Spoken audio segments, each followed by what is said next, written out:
بسم الله الرحمن الرحيم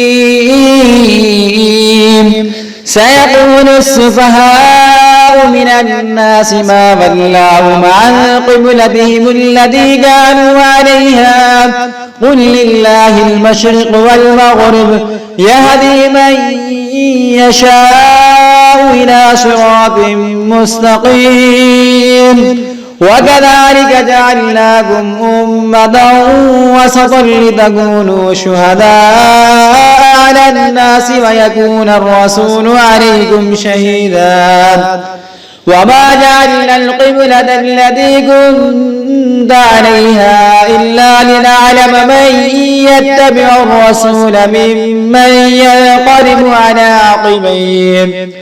وإن كانت لكبيرة إلا على الذين هدى الله وما كان الله ليضيع إيمانكم إن الله بالناس لرؤوف رحيم قد نرى تقلب وجهك في السماء فلنولينك قبلة ترضاها فول وجهك شطر المسجد الحرام فحيث ما كنتم فولوا وجوهكم شطره وإن الذين أوتوا الكتاب ليعلمون أنه الحق من ربهم وما الله بغافل عما يعملون ولئن أتيت الذين أوتوا الكتاب بكل آية ما تبعوا قبلتك وما أنت بتابع قبلتهم وما بعضهم بتابع قبلة بعض ولئن اتبعت أهواءهم من بعد ما جاءك من العلم إنك إذا لمن الظالمين الذين آتيناهم الكتاب يعرفونه كما يعرفون أبناءهم وإن فريقا منهم ليكتمون الحق وهم يعلمون الحق من ربك فلا تكونن من الممترين ولكل وجهة هو موليها فاستبقوا الخيرات أينما تكونوا يأت بكم الله جميعا إن الله على كل شيء قدير ومن حيث خرجت فول وجهك شطر المسجد الحرام وإنه للحق من ربك وما الله بغافل عما تعملون ومن حيث خرجت فول وجهك شطر المسجد الحرام وحيث ما كنتم فولوا وجوهكم شطره لئلا يكون للناس عليكم حجة إلا الذين ظلموا منهم فلا تخشوهم واخشوني ولأتم نعمتي عليكم ولعلكم تهتدون كما أرسلنا فيكم رسولا منكم يتلو عليكم آياتنا ويزكيكم ويعلمكم الكتاب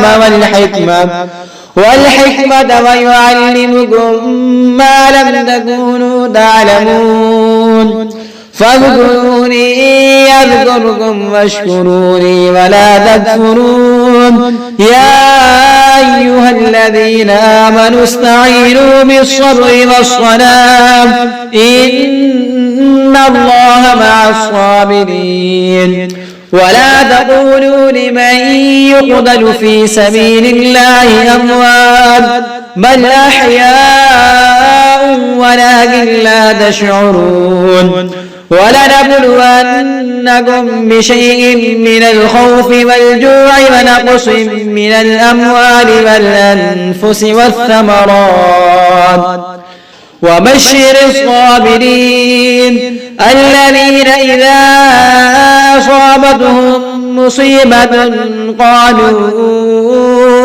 إنا لله وإنا إليه راجعون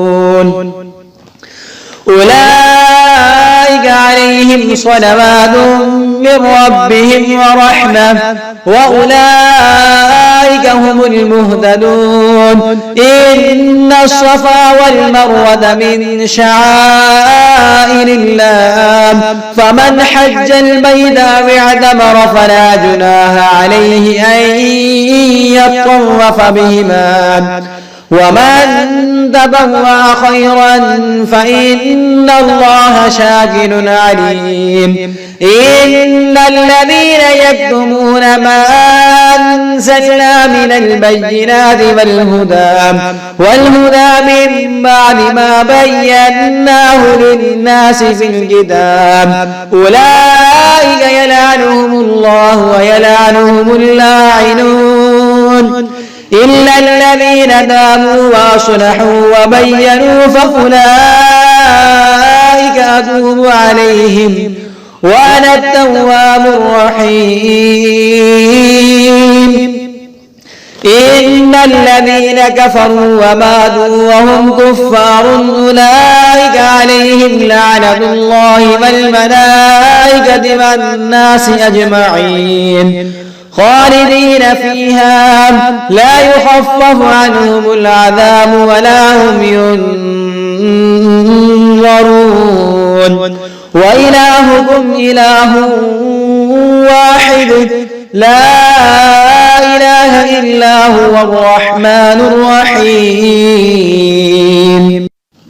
إن في خلق السماوات والأرض واختلاف الليل والنهار والفلك التي تجري في البحر بما ينفع الناس وما أنزل الله من السماء من ماء فأحيا به الأرض بعد موتها وبث فيها من كل دابة وتصريف الرياح والسحاب المسخر بين السماء والأرض لآيات لقوم يعقلون ومن الناس من يتخذ من دون الله أندادا يحبونهم كحب الله والذين آمنوا أشد حبا لله ولو يرى الذين ظلموا إذ يرون العذاب أن القوة لله جميعا وأن الله شديد العذاب إذ تبرأ الذين اتبعوا من الذين اتبعوا ورأوا العذاب وتقطعت بهم الأسباب وقال الذين اتبعوا لو أن لنا كرة فنتبرأ منهم كما تبرأوا منا كذلك يريهم الله أعمالهم حسرات عليهم وما هم بخارجين من النار يا أيها الناس كلوا مما في الأرض حلالا طيبا ولا تتبعوا خطوات الشيطان إنه لكم عدو مبين إنما يأمركم بالسوء والفحشاء وأن تقولوا على الله ما لا تعلمون وإذا قيل لهم اتبعوا ما أنزل الله قالوا بل نتبع ما ألفينا عليه آباءنا أولو كان آباؤهم لا يعقلون شيئا ولا يهتدون ومثل الذين كفروا كمثل الذي ينعق بما لا يسمع إلا دعاء ونداء صم بكم عمي فهم لا يعقلون يا أيها الذين آمنوا كلوا من طيبات ما رزقناكم واشكروا لله إن كنتم إياه تعبدون إنما حرم عليكم الميتة والدم ولحم الخنزير وما أهل به لغير الله فمن اضطر غير باغ ولا عاد فلا إثم عليه إن الله غفور رحيم إن الذين يكتمون ما أنزل الله من الكتاب ويشترون به ثمنا قليلا أولئك ما يأكلون في بطونهم إلا النار ولا يكلمهم الله يوم القيامة ولا يزكيهم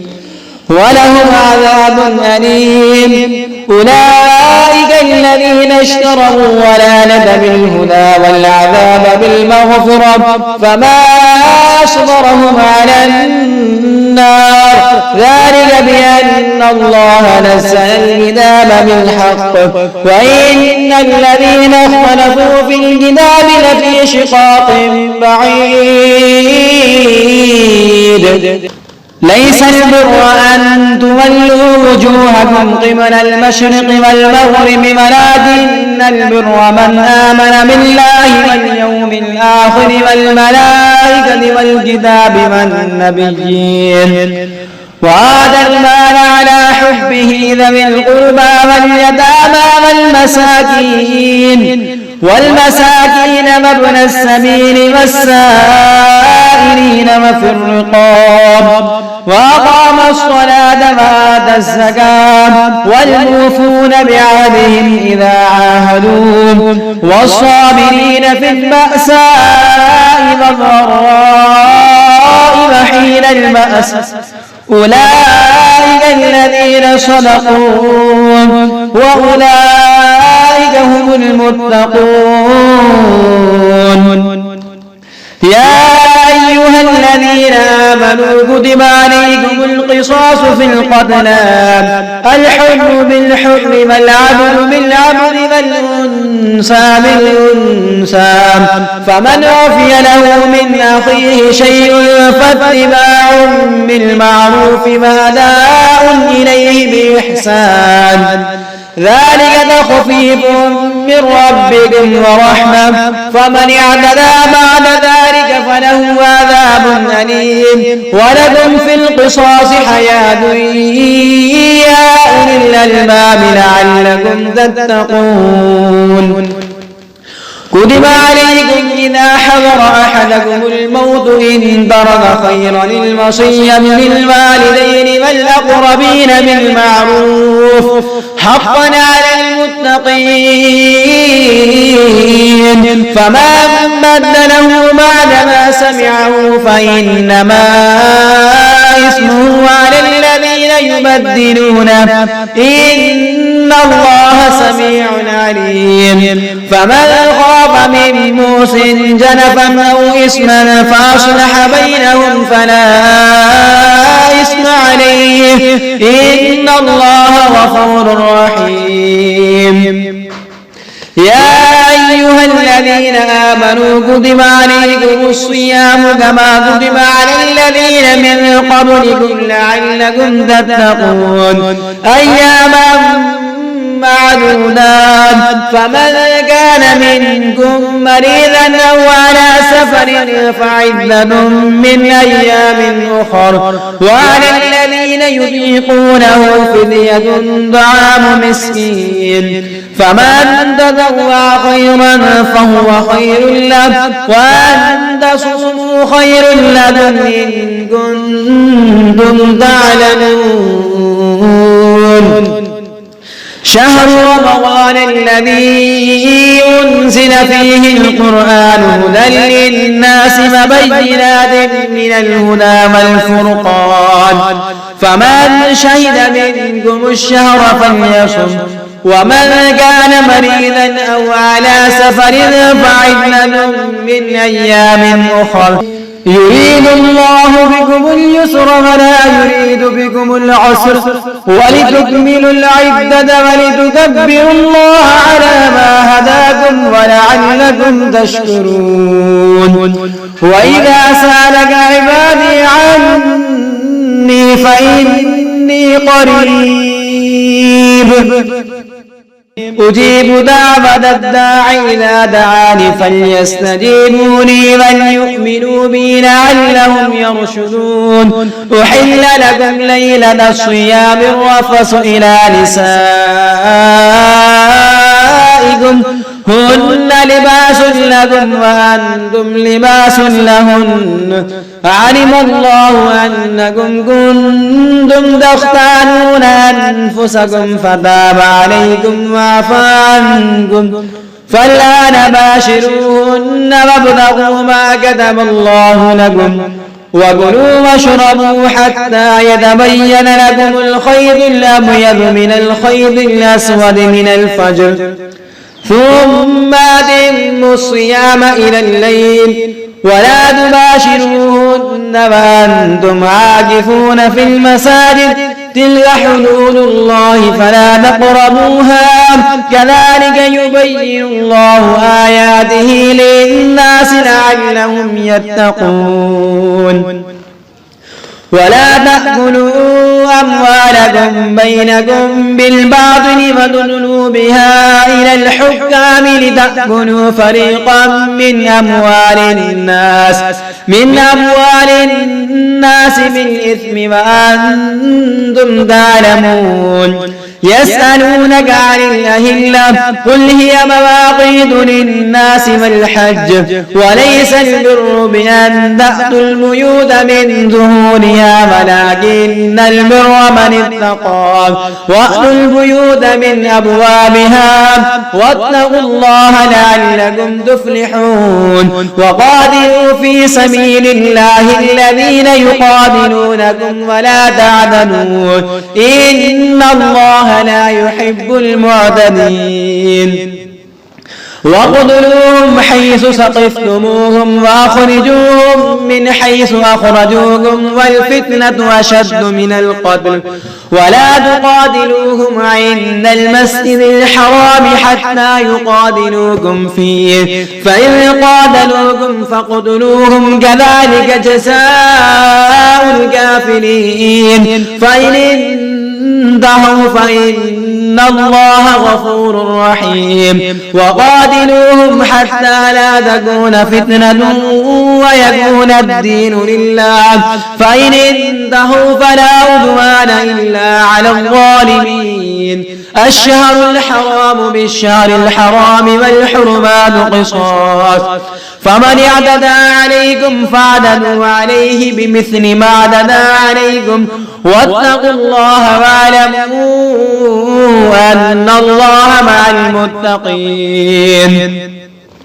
وأنفقوا في سبيل الله ولا تلقوا بأيديكم إلى التهلكة وأحسنوا إن الله يحب المحسنين وأتموا الحج والعمرة لله فإن أحسنتم فما استيسر من الهدي ولا تحلقوا رؤوسكم حتى يبلغ الهدي محله فمن كان منكم مريضا أو به أذى من رأسه ففدية من صيام أو صدقة أو نسك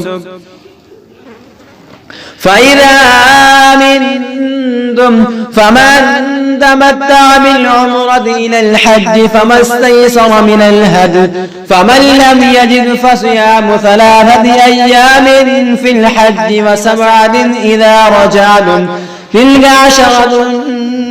كاملة ذلك لمن لم يكن أهله حاضر المسجد الحرام واتقوا الله واعلموا أن الله شديد العقاب الحج أشهر معلومات فمن فرض فيهن الحج فلا رفث ولا فسوق ولا جدال في الحج وما تفعلوا من خير يعلمه الله وتزودوا فإن خير الزاد التقوى واتقون يا أولي الألباب ليس عليكم جناح أن تبتغوا فضلا من ربكم فإذا أفضتم من عرفات فاذكروا الله عند المشعر الحرام واذكروه كما هداكم وإن كنتم من قبله لمن الضالين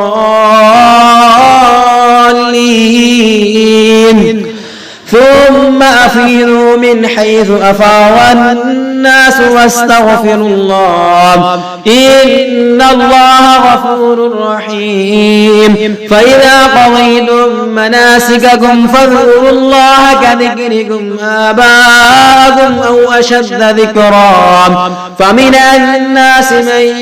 يقول ربنا آتنا في الدنيا وما له في الآخرة من خلاق ومنهم من يقول ربنا آتنا في الدنيا حسنة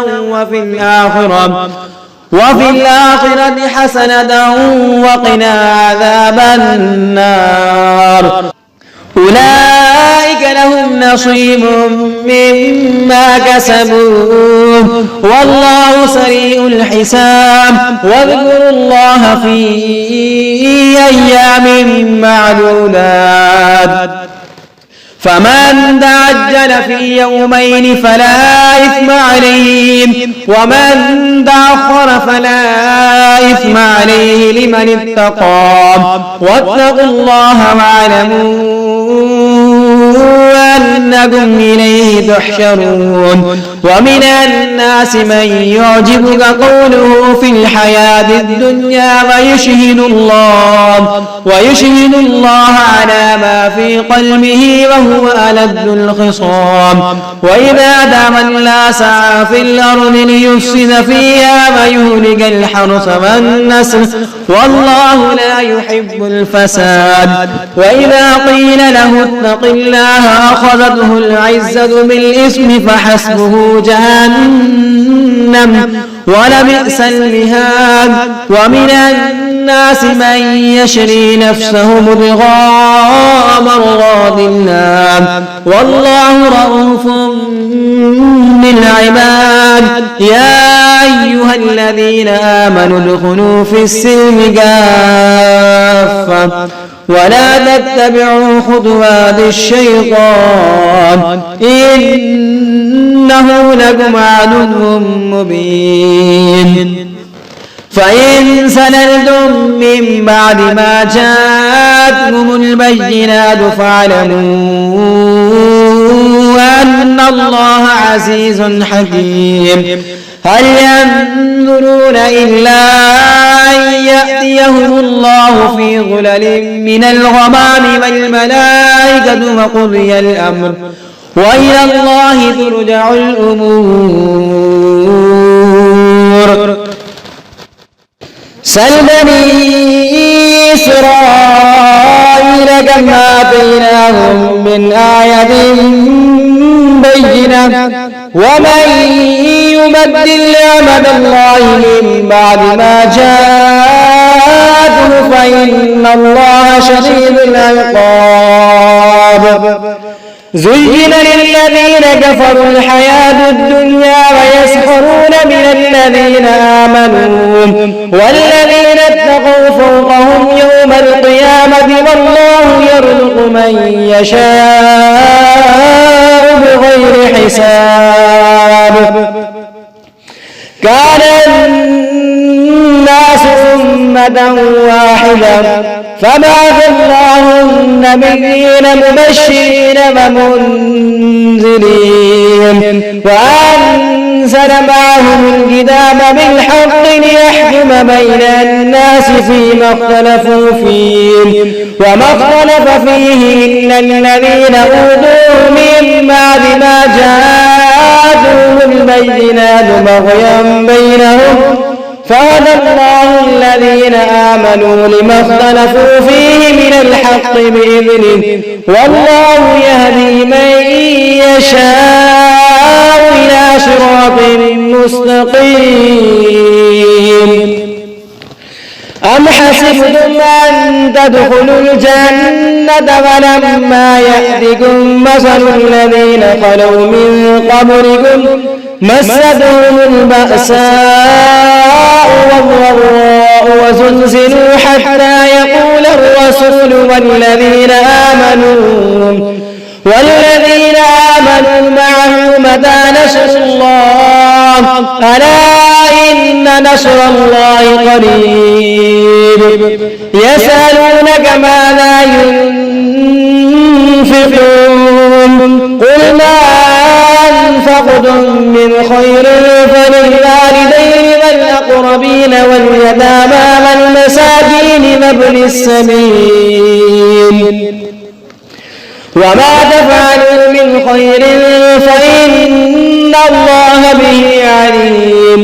كتب عليكم القتال وهو كره لكم وعسى أن تكرهوا شيئا وهو خير لكم وعسى أن تحبوا شيئا وهو شر لكم والله يعلم وأنتم لا تعلمون يسألونك عن الشهر الحرام قتال فيه قل قتال فيه كبير وصد عن سبيل الله وكفر به والمسجد الحرام وإخراج أهله منه أكبر عند الله والفتنة أكبر من القتل ولا يزالون يقاتلونكم حتى يردوكم عن دينكم إن استطاعوا ومن يرتد منكم عن دينه فيمت وهو كافر فأولئك حبطت أعمالهم في الدنيا والآخرة وأولئك أصحاب النار هم فيها خالدون إن الذين آمنوا والذين هاجروا وجاهدوا في سبيل الله أولئك يرجون رحمة الله والله غفور رحيم يسألونك عن الخمر والميسر قل فيهما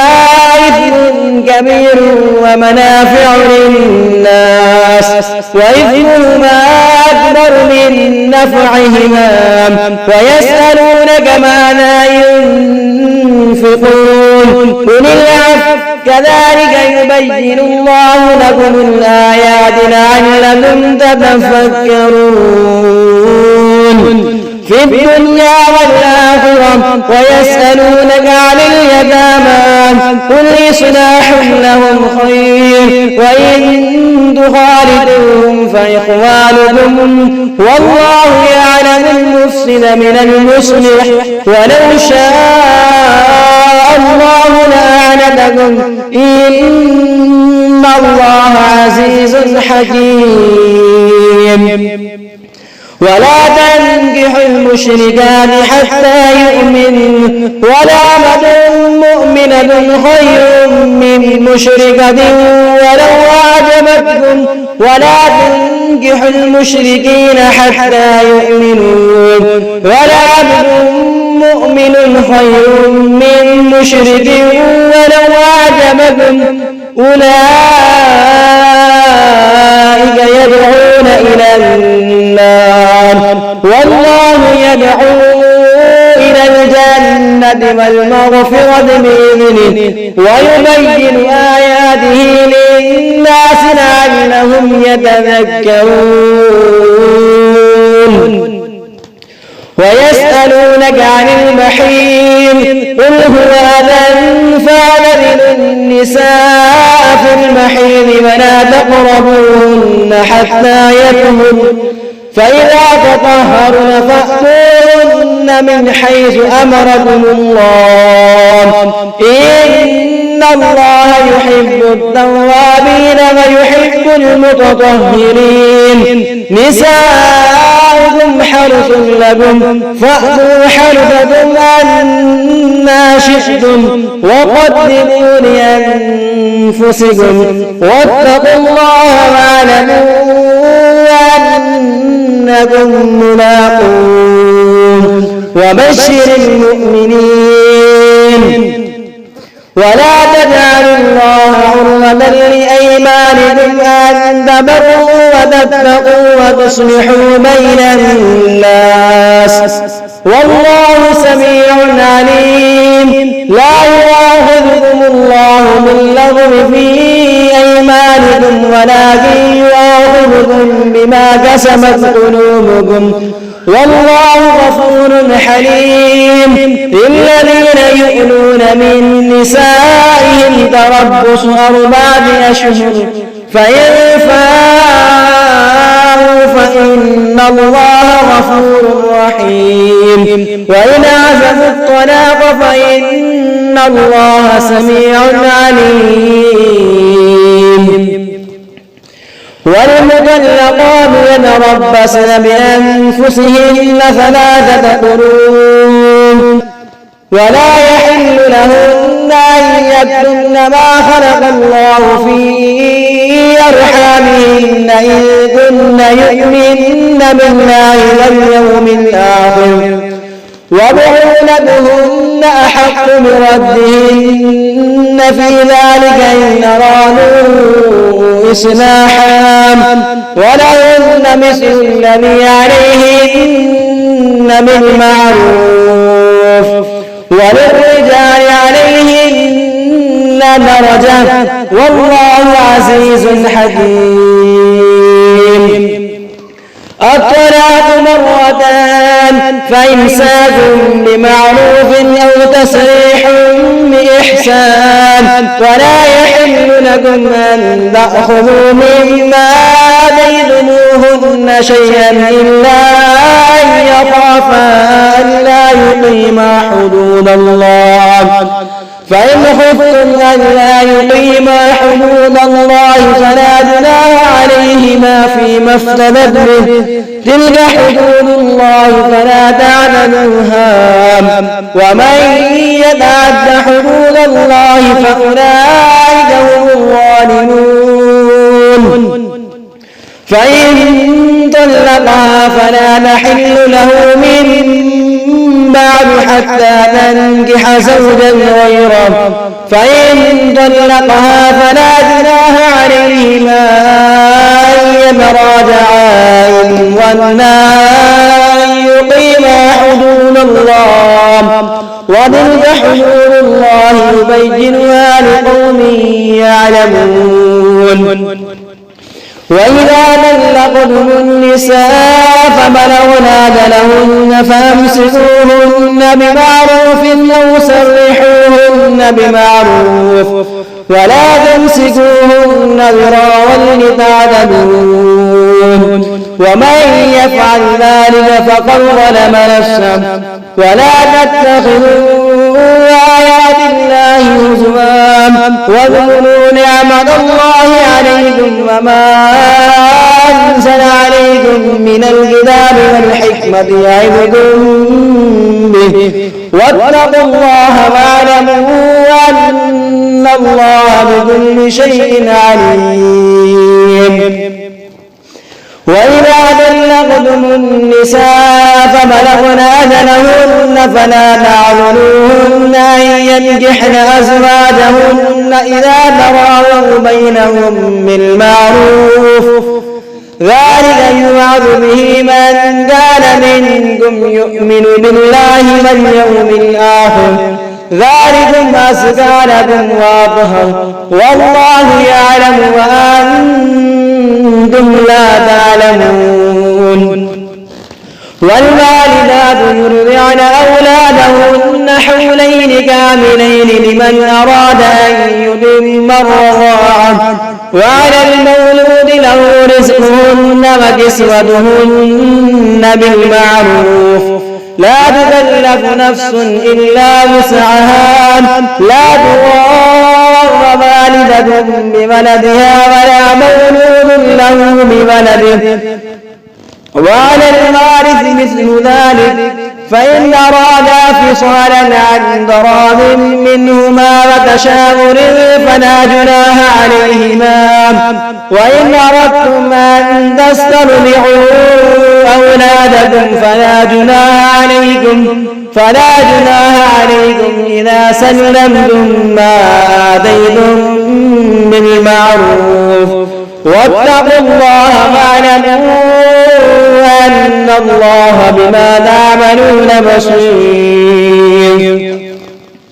والذين يتوفون منكم ويذرون أزواجا يتربصن بأنفسهن 4 أشهر وعشرا فإذا بلغن أجلهن فلا جناح عليكم فيما فعلن في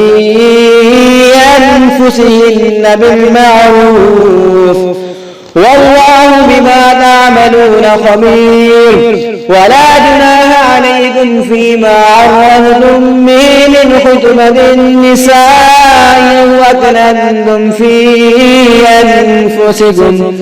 علم الله أنكم ستذكرونهن ولكن لا تواعدوهن سرا إلا أن تقولوا قولا معروفا ولا تعزموا عقدة النكاح حتى يبلغ الكتاب أجله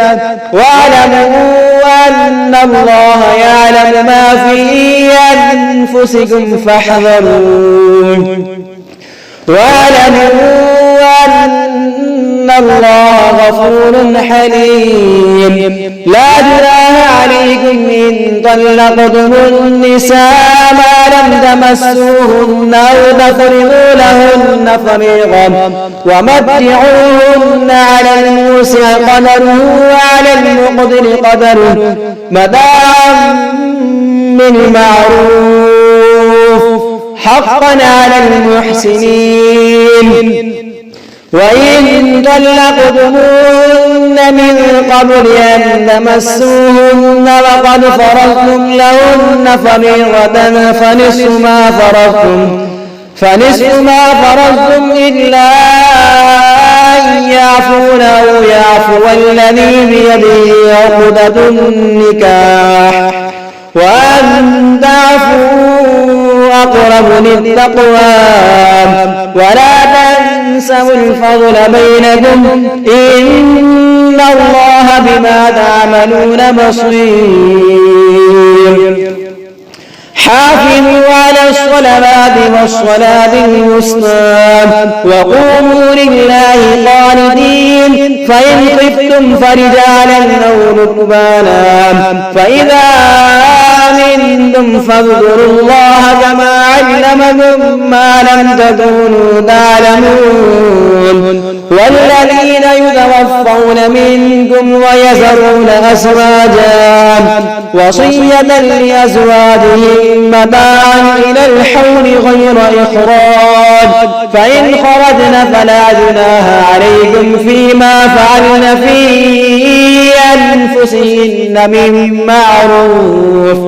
والله عزيز حكيم. وللمطلقات متاع بالمعروف حقا على المتقين. كذلك يبين الله لكم آياته لعلكم تعقلون. ألم تر إلى الذين خرجوا من ديارهم وهم ألوف حذر الموت فقال لهم الله موتوا ثم أحياهم إن الله لذو فضل على الناس ولكن أكثر الناس لا يشكرون. وقاتلوا في سبيل الله واعلموا أن الله سميع عليم. من ذا الذي يقرض الله قرضا حسنا فيضاعفه له أضعافا كثيرا والله يقبض ويبسط وإليه ترجعون. ألم تر إلى الملأ من بني إسرائيل من بعد موسى إذ قالوا لنبي لهم ابعث لنا ملكا نقاتل في سبيل الله قال هل عسيتم إن كتب عليكم القتال ولا تقاتلون قالوا وما لنا ألا نقاتل في سبيل الله وقد أخرجنا من ديارنا وأبنائنا فلما كتب عليهم القتال تولوا إلا قليلا منهم والله عليم بالظالمين وقال لهم نبيهم إن الله قد بعث لكم طالوت ملكا قالوا أنى يكون له الملك علينا ونحن أحق بالملك منه ولم يؤت سعدا من المال قال إن الله اصطفاه عليكم وزاده بسطة في العلم والجسم والله يؤتي ملكه من يشاء والله واسع عليم وقال لهم نبيهم إن آية ملكه أن يأتيكم التابوت فيه سكينة من ربكم وبقية مما ترك آل موسى وآل هارون تحمله الملائكة إن في ذلك لآية لكم إن كنتم مؤمنين فلما فصل طالوت بالجنود قال إن الله مبتليكم بنهر فمن شرب منه فليس مني ومن لم يطعمه فإنه مني إلا من اغترف غرفة بيده فشربوا منه إلا قليلا منهم فلما جاوزه والذين آمنوا معه قالوا لا طاقة لنا اليوم بجالوت وجنوده قال الذين يظنون أنهم ملاقو الله كم من فئة قليلة غلبت فئة كثيرة بإذن الله والله مع الصابرين ولما برزوا لجالوت وجنوده قالوا ربنا أفرغ علينا صبرا وثبت أقدامنا وانصرنا على القوم الكافرين فهزموهم بإذن الله وقتل داود جالوت وآتاه الله الملك والحكمة وعلمه مما يشاء ولولا دفع الله الناس بعضهم ببعض لفسدت الأرض ولكن الله ذو فضل على العالمين تلك آيات الله نتلوها عليك بالحق وإنك لمن المرسلين